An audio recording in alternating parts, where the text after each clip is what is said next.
For ACUsports.com, I'm Grant Boone with head men's basketball coach Joe Golding. The Wildcats fall to Stephen F. Austin at Moody on Wednesday night, 76-66. Coach, you're down by 12 in the first half. You turned it around, had a 10-point halftime lead, and then you really struggled in the second. What was the difference?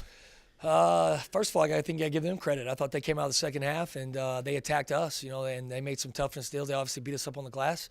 The two most important keys going in, you and I talked before the game, was turnovers and rebounding. They get off 18 offensive rebounds and we turn the ball over 22 times. I don't know how we only got beat 10, to be honest with you. We should have been a lot worse. So we did not do a good job of getting these guys prepared to handle their pressure. I thought the first half the ball really moved. I thought our ball moved. It 12 assists and 13 field. And I thought it really moved. I thought the second half the ball stuck. And that's not just on our point guards. That's on everybody. If there's nobody moving to get open against that pressure, and you can't get the ball initiated, then that it's just so what I'm trying. It's not on Jay Frank. It's not on Tevin. It's not on Ricks. Guys got to move. And the first half we moved and we got the ball entered. The second half we did not, and we got very stagnant. And I didn't like our body language tonight in the second half. It was weird. It was like we were taking their punch. The first half they punched us a few times in the face and we came back and punched back.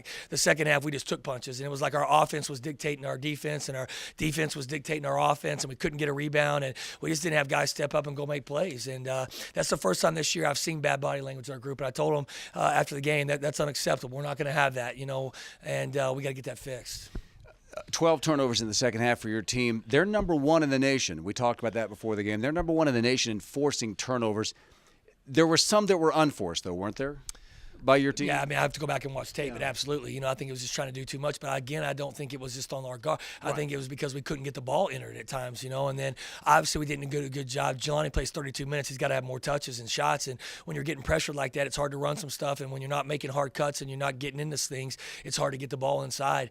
And that's not an excuse. That's on us as a staff. We got to get our guys prepared better and do a better job. But again, I thought first half offensively was about as good as we've been all year. Yeah. The way the ball moved against a really good pressure team, and shots were going in because the ball was moving and everybody was touching it, and we were making hard, crisp cuts. I don't know what happens in the second half, but we don't cut the same way. We ran the same plays. We didn't change anything up. The ball just didn't move.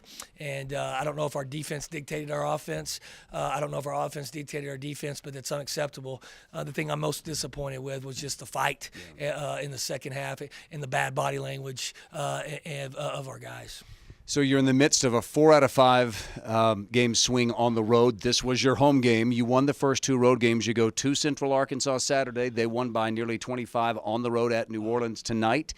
And then you go to Corpus Christi. So you don't have a whole lot of time to dwell on this, do you? No, we got to get right back to work tomorrow. We're gonna watch tape tonight. We'll have it clipped. We'll get with our guys and we'll watch this and hold ourselves accountable. And then we'll go to the floor and get ready to practice. Central Arkansas is very well coached. Russ has done a great job. They obviously have one of the better guards, maybe the best guard in the league, scoring guard in the league. And then they got really good players around him.